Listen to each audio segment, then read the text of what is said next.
나는 내향적이야, 외향적이야. 어떻게 여러분의 성격을 표현하십니까? 이렇게 우리가 성격을 얘기할 때 내향적인 사람이 있고 외향적인 사람이 있다 이렇게 이야기하잖아요. 근데 어떤 사람을 보통 성격이 좋다 이렇게 이야기합니까? 또 외향적인 사람을 가리켜서 우리가 성격이 좋다 그렇게 이야기합니다. 근데 우리나라 사람들은 외향적일까요? 내향적일까요? 우리나라 사람들은 사실은 되게 내향적입니다. 전체적으로 평균으로 따지면 남자들 같은 경우에는 35%가 외향적이고 65% 정도가 내향적이다. 그래서 우리 이제 한국 사람들은 대부분 내향적인 성격을 가진 분들이 참 많다. 그렇게 얘기할 수 있습니다. 근데 지금 우리 사회를 이렇게 보면은 이렇게 그 내향적인 사람보다는 외향적인 사람들이 성공할 가능성이 많다. 이렇게 생각하는 경향들이 있습니다. 그 왜 그렇게 되었느냐? 이 성격이라는 말은 처음부터 있던 말은 아닙니다. 영어에서 시작된 말인데 이 말은 18세기 그리고 좋은 성격 이런 말은 20세기가 돼서야 이제 우리가 언어로 이렇게 등록이 됐던 말입니다. 그러니까 그 전에 이런 말이 없었던 것이죠. 그런데 20세기 들어와 가지고 이제 18세기부터 시작된 이 사회적 변화들 속에서 이제 시골에 살던 사람들이 이제 도시로 온 거예요. 근데 오다 보니까 모르는 사람들을 막 만나잖아요. 그러다 보니까 이렇게 그 외향적인 이런 다른 사람들께 쉽게 말을 걸고 막 이러는 사람들이 친구를 많이 사귀게 된 거예요. 그래서 저렇게 외향적인 사람들이 성격이 좋은 거구나, 저게 좋은 성격이구나 이렇게 정의가 된 것이지요. 그런데 정말 이 외향적인 사람들이 좋은 친구를 만들까요? 정말 좋은 친밀한 친구를 만들까요? 그렇지는 않다 하는 게 연구 결과입니다. 이제 그래프를 한번 보시면 처음 보는 그림은 그죠? 이 교우 관계를 보면 실제적으로 이 외향적인 성격을 갖는 분들이 친구는 아주 많은 거예요. 그런데 실제적으로 친밀도, 나 이 사람하고 나하고 친해. 이런 것들은 별 차이가 없죠. 3.74하고 3.60이니까 그게 그거예요. 그죠? 근데 조금 변화가 생기기 시작하는 것은 저 사람하고 내하고 이렇게 속내를 터놓을 수 있다. 이런 측면으로 가면 내향적인 사람들이 훨씬 더 속마음을 터놓고 이야기를 한다는 거예요. 그리고 그 다음 질문은 어떤 것이냐면 서로 배우는, 서로를 통해서 배움이 있는 그런 관계들은 내향적인 사람들이 훨씬 더 관계들 속에서 더 잘 배운다.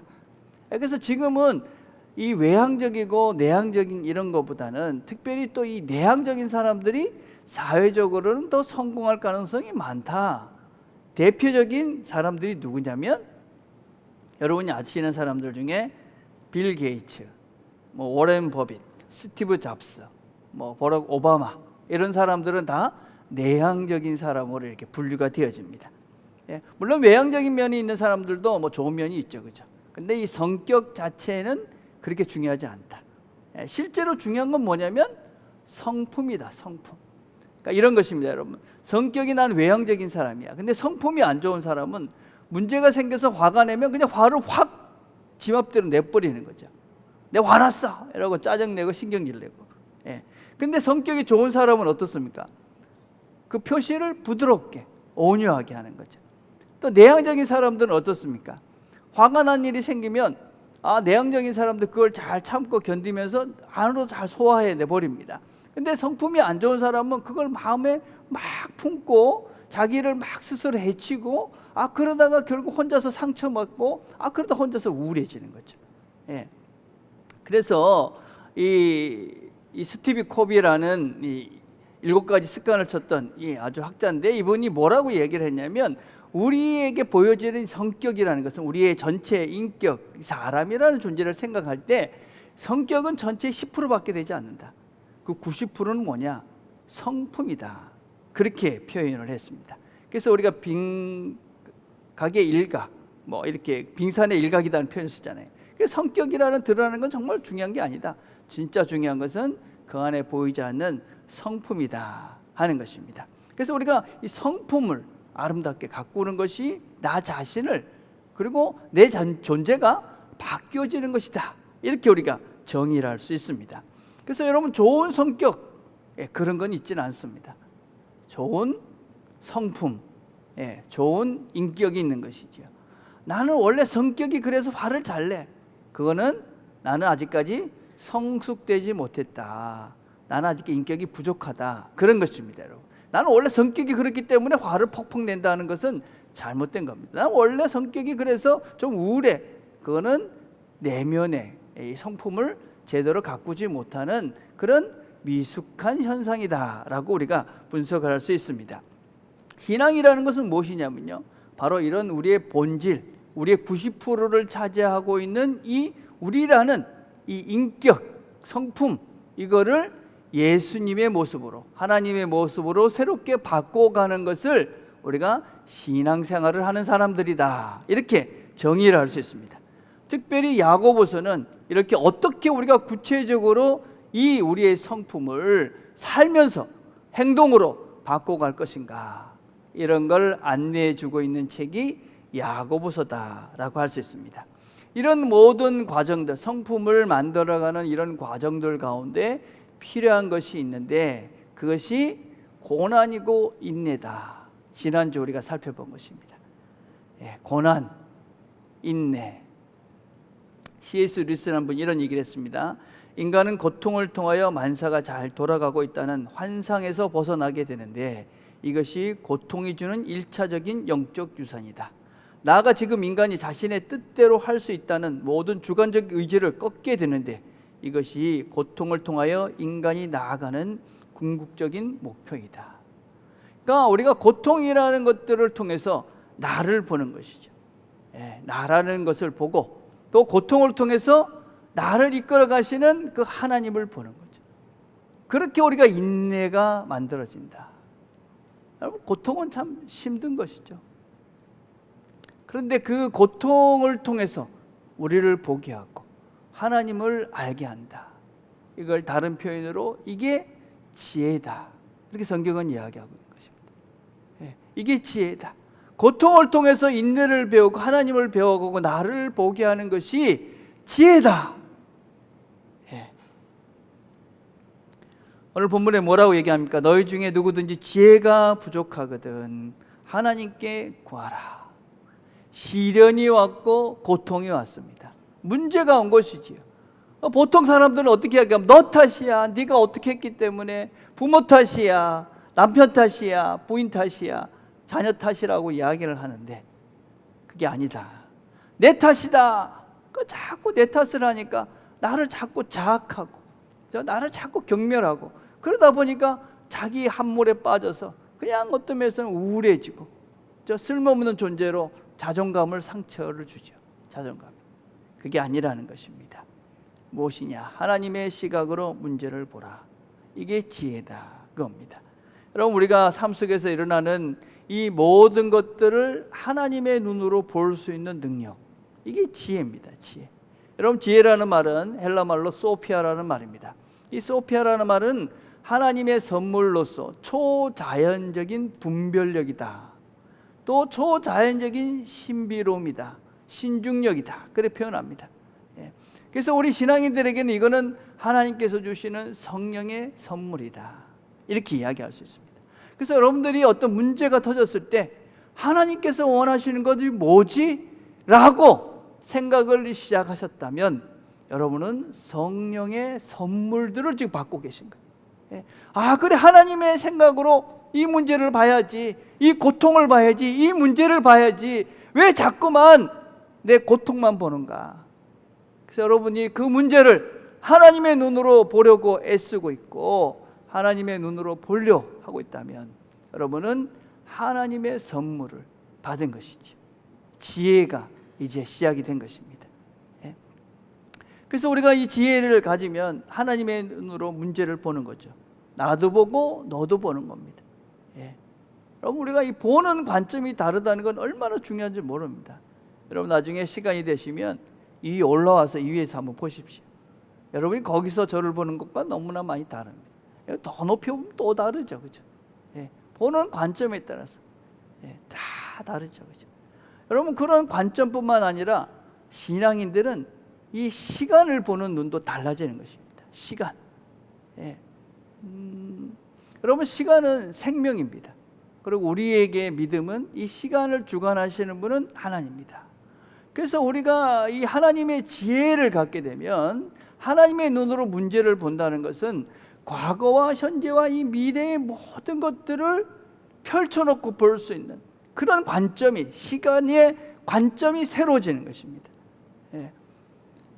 여러분, 우리가 예수님의 삶을 이렇게 보여주시잖아요. 예수님이 이 땅에 오셨습니다. 그리고 사셨고 고난을 받으시고 죽으시고 부활하시고 승천하셨어요. 이 모든 시간의 흐름을 보면서 우리가 예수를 믿는다는 것은 무엇이냐면, 나도 저분 같은 시간의 속에서 내가 그렇게 사라지게 될 것이다 라는 것을 믿는 것입니다. 그래서 이 땅을 살면 고난이 있을 것입니다. 그렇지만 그래서 우리가 죽을 수밖에 없습니다. 그렇지만 우리가 부활할 것입니다. 승천할 것입니다. 영원한 삶을 살게 될 것입니다. 영광스러운 삶을 살게 될 것입니다. 이게 우리가 예수를 믿는 이유입니다. 시간을 펼쳐놓고 우리 눈으로 그 시간을 우리가 살지 않았던 시간이지만 보게 되는 것이지요.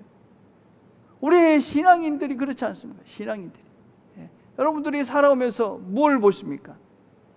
시간을 과거와 현재와 미래를 놓고 보잖아요.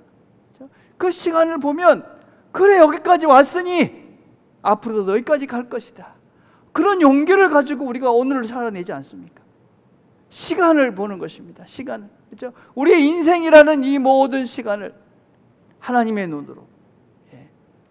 그래서 우리가 오늘을 살아내는 겁니다. 오늘까지 살아내게 하신 그 하나님의 눈으로 내일도 모레도 살게 할 것이다. 그래서 우리가 그 시간을 보는 눈이 달라지는 것입니다. 누가 기다릴 수 있을까요? 누가 조급하지 않고 견딜 수 있을까요? 나에게 주어진 그 시간을 볼 수 있는 능력이 있어야 우리가 내일을 기대하며 소망 가운데 살아내는 겁니다. 오늘의 작은 실수, 오늘의 이 아픔, 고통, 우리의 죄까지도 하나님께서는 결국 이 시간들 속에서 결국은 승리하실 것이고 나를 붙잡고 가실 것이고 결국은 나를 하나님의 영광스러운 사람으로 만들어 가실 것이다. 그 지혜가 있기에, 그 시각이 있기에, 그 관점이 있기에 우리가 오늘을 넉넉하게 이기면서 살아내는 것이지. 여러분, 지혜를 구하는 겁니다. 지혜. 이 시각이 열려야 우리가 신앙생활을 하면서도 조급해지지 않는 것이지. 예. 그래서 성경은 뭐라고 이야기합니까? 지혜를 구하라. 그렇게 이야기합니다. 그 시각을, 하나님의 눈을, 하나님의 관점을, 하나님이 보는 세상을, 그 눈으로 세상을 볼 수 있는 능력을 하나님께 구하라. 그런데 이 세상이 어떻습니까? 이런 지혜를 구하지 않죠. 예, 여러분, 특별히 우리가 이 지혜라는 것은 생각하는 것입니다. 생각하지 않으며 살라 하는 거죠. 여러분, 지혜가 뭐 하늘에 뚝 떨어지는 것이 아닙니다. 여러분, 예. 여러분, 사단이 유혹하는 일반적인 것들이 무엇이냐? 이 뭐냐면 쉬운 길을 가라는 것입니다. 쉬운 길. 그렇죠? 여러분, 예수님께서 이 광야에서 40일 금식을 하셨어요. 그러고 난 다음에 사단이 뭐라고 욕을 합니까? 이 돌덩이를 가지고 떡을 만들어내라. 네가 나한테 한번 전해봐라. 너 한번 뛰어내려봐라.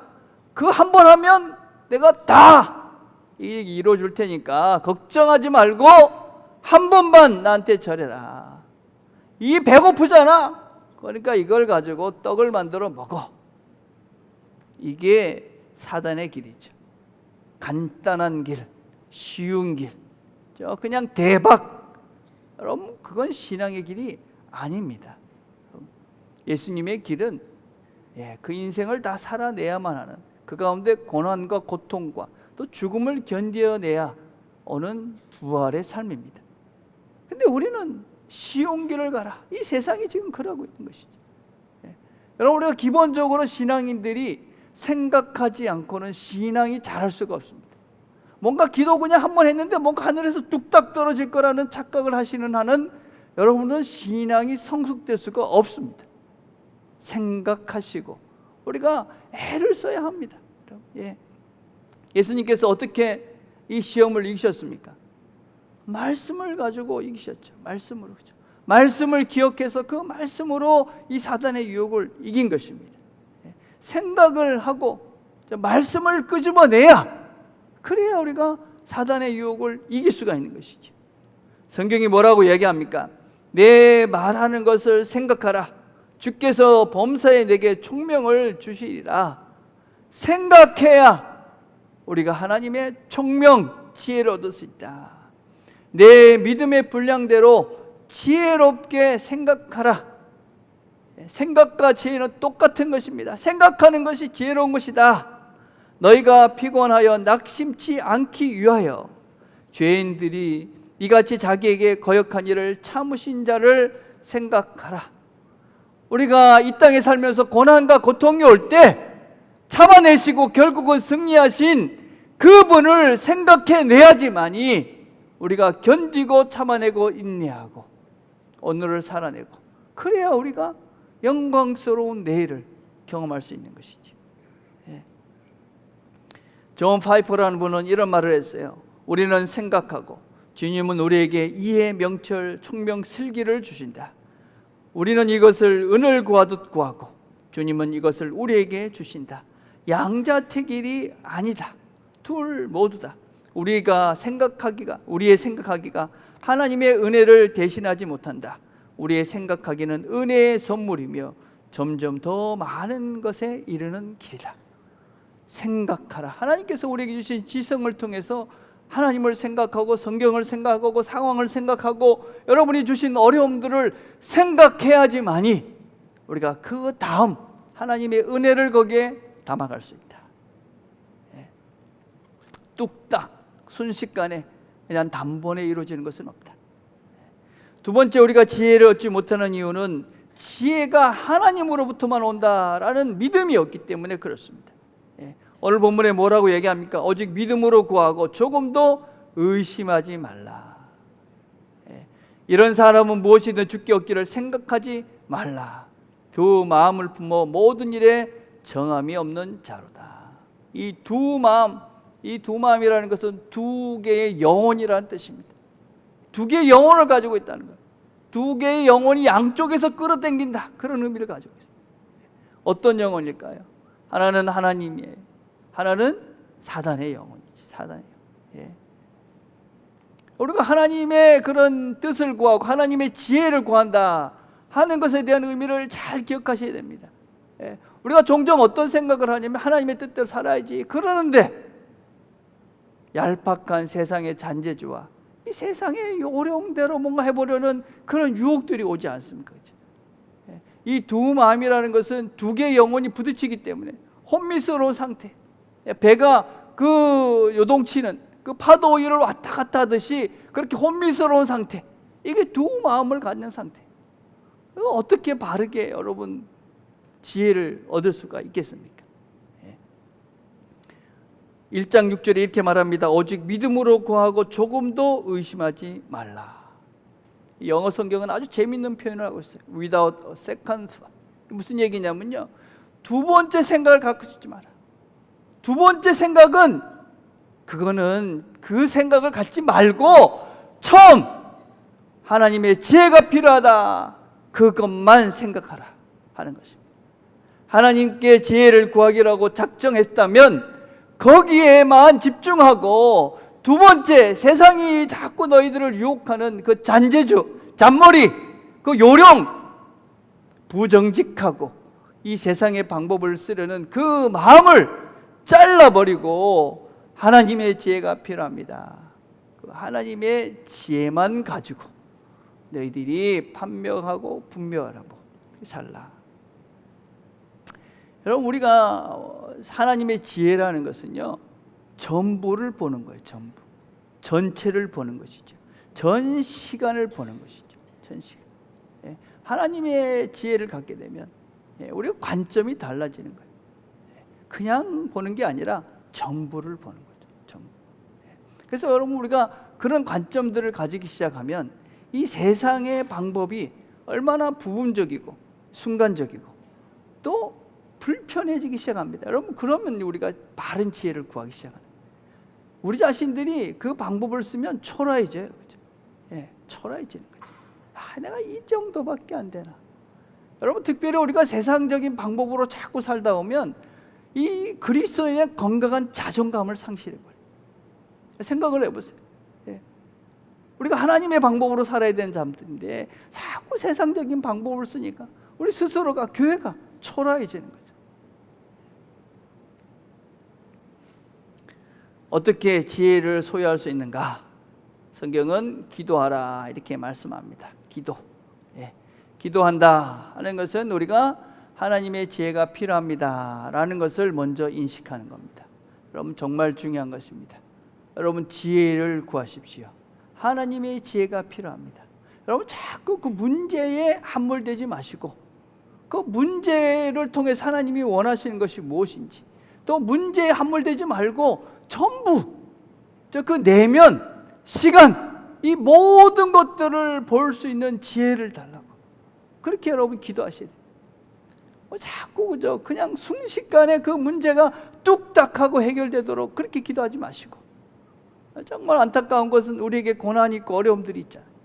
그 고난을 통해서 하나님 분명히 우리에게 주시고자 하는 분명한 메시지가 있는데 그걸 너무 그냥 뚝딱 해결하게 해주십시오. 아깝잖아요. 내 고통이 아깝잖아요. 예, 내 아픔이 아깝잖아요.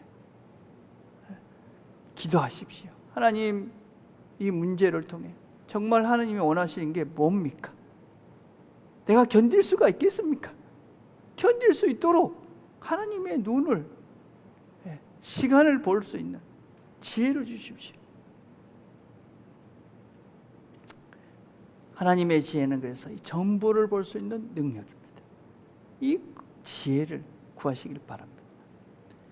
여러분, 지혜는 또 어떻게 구해지느냐? 성경을 공부하는 겁니다. 여러분, 기도라는 것은 여러분 대화입니다. 대화라는 건 뭡니까? 내가 하나님께 이야기했으면 하나님은 내한테 이야기를 하시겠죠.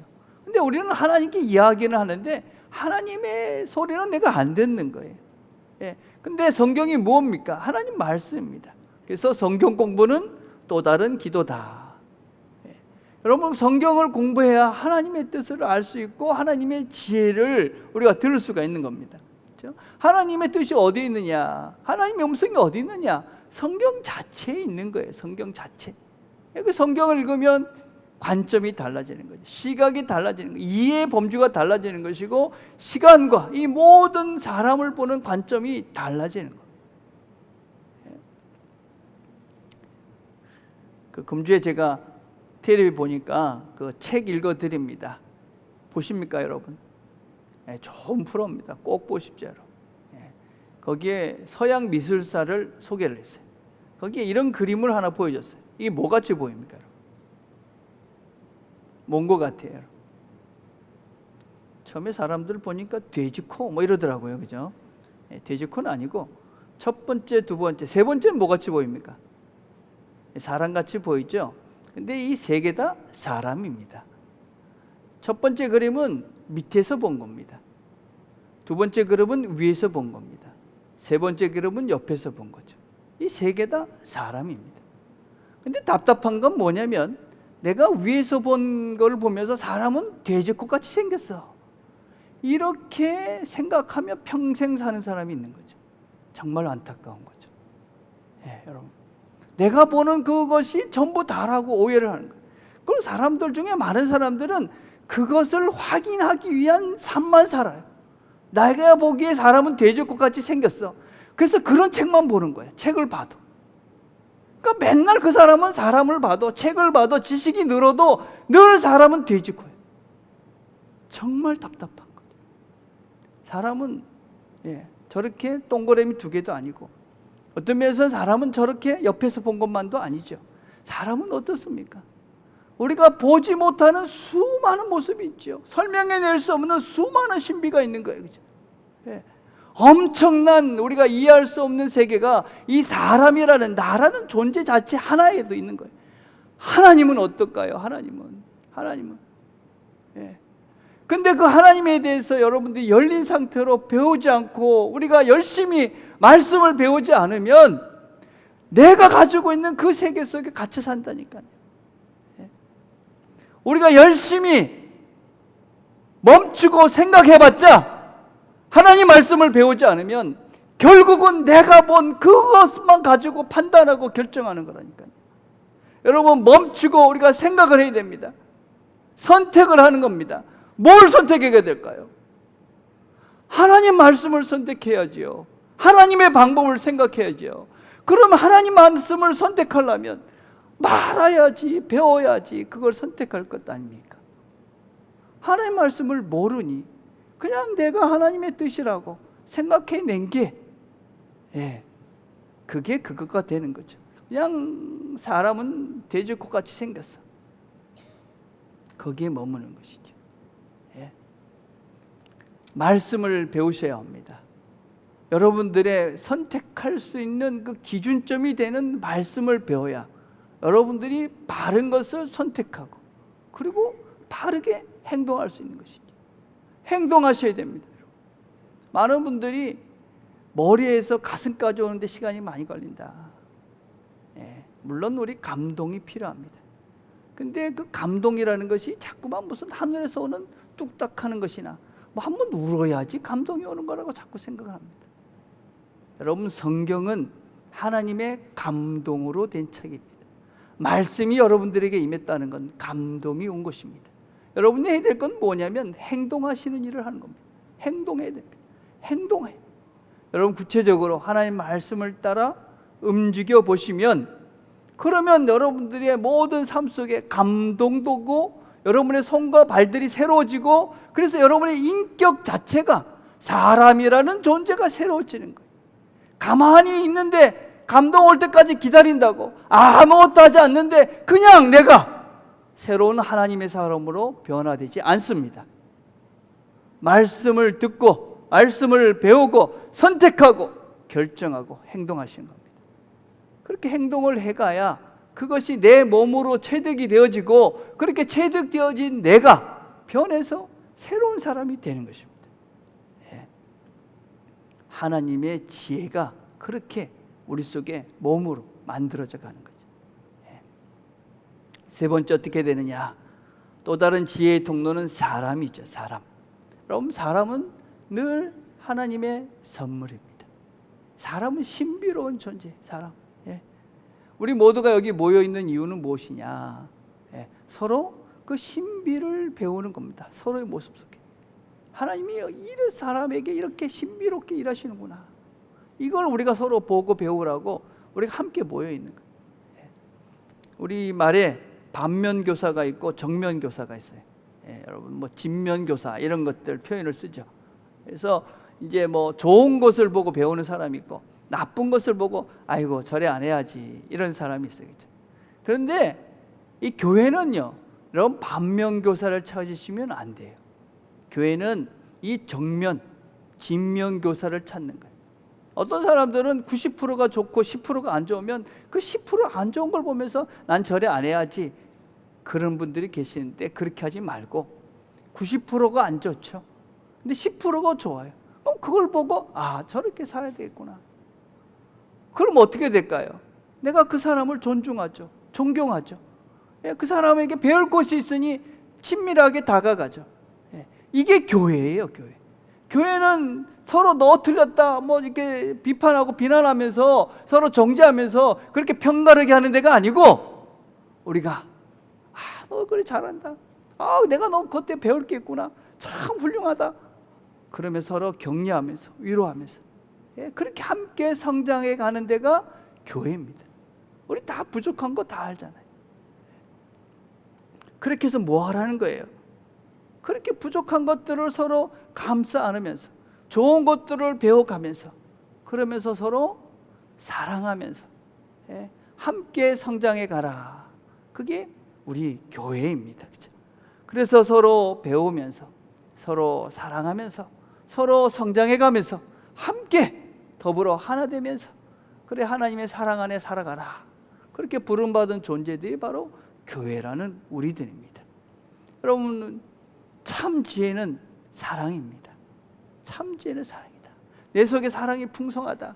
어떤 누구를 봐도 부족함을 봐도 사랑으로 품을 수 있다.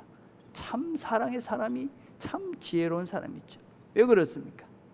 하나님이 사랑이기 때문에 그렇죠. 여기 우리가 왜 함께 모였느냐? 서로 사랑하면서 하나님의 참 지혜를 배워가고 참 지혜의 사람으로 새로워져 가라고 우리를 함께 부르신 것입니다. 이 한 주도 사랑하면서 하나님의 참 사랑을 또 참 지혜를 배워가는 저와 여러분 되기를 간절히 바라겠습니다. 기도하겠습니다. 하나님 감사합니다. 오늘도 말씀 가운데 우리에게 깨달음을 주시고 또 우리가 살아내야 될 우리의 길들을 보여주신 것 감사합니다. 하나님이 사랑이시기에 사랑의 눈으로 봐야지만이 열려지는 세계가 있습니다. 우리가 서로 사랑하면서 하나님의 지혜를 우리가 담아가는, 배워가는 우리 모두가 되도록 은혜를 베풀어 주옵소서. 예수님의 이름으로 기도드립니다. 아멘. 우리 다 같이 일어나셔서 찬송가 202장 1절과 5절 찬송하시면서 헌금을 하나님께 올려드리겠습니다.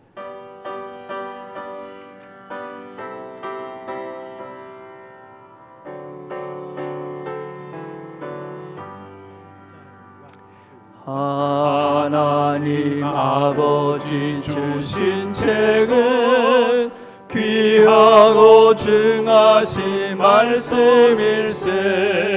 기쁘고 반가운 말씀 중에 날 사랑한단 말 참 좋도다. 주께서 나를 사랑하니 즐겁고도 즐겁도다. 주께서 나를 사랑하니 나는 참 기쁘다.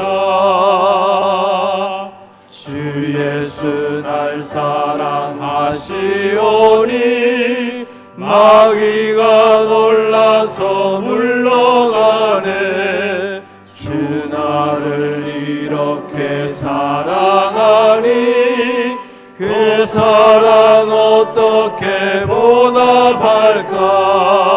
주께서 나를 사랑하니 즐겁고도 즐겁도다.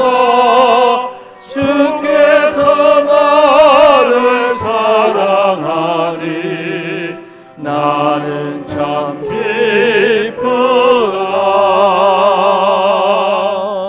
기도하겠습니다.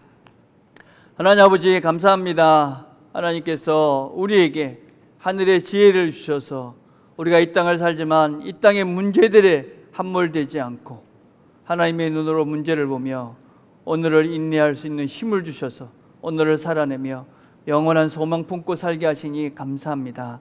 하나님, 우리에게 주신 이 상황들이 힘들고 어려울 때가 많습니다. 그렇지만 여전히 우리와 함께 하시며 또 우리를 인도하시는, 또 우리가 오늘을 살아낼 수 있는 힘을 주시는 그 하나님과 함께 오늘도 우리가 살아가려고 하나님 용기를 내고 또 힘을 내려 합니다. 도와주셔서 오늘도 살아낼 수 있도록 또 견딜 수 있도록, 그래서 하나님 아버지 우리가 궁극적으로는 하나님 앞에 서는 날까지 하나님과 함께 이 길을 끝까지 갈 것임을 우리가 믿음으로 바라보고 오늘 하루 힘들지만 하나님 바라보며 소망 가운데 기쁨을 잃지 않고 살아갈 수 있도록 하나님 도와주시옵소서. 하나님 아버지, 여러 가지 힘든 가운데 기도하는 주의 백성들의 기도를 꼭 들어주셔서 하나님, 우리가 알지 못하는 때에 하나님 이루시겠지만 여전히 우리는 속히 되기를 간구하오니 하나님 들어주셔서 하나님 우리와 함께 하시는 것을 속히 깨달아갈 수 있도록 은혜를 더해 주시기를 원합니다. 특별히 하나님,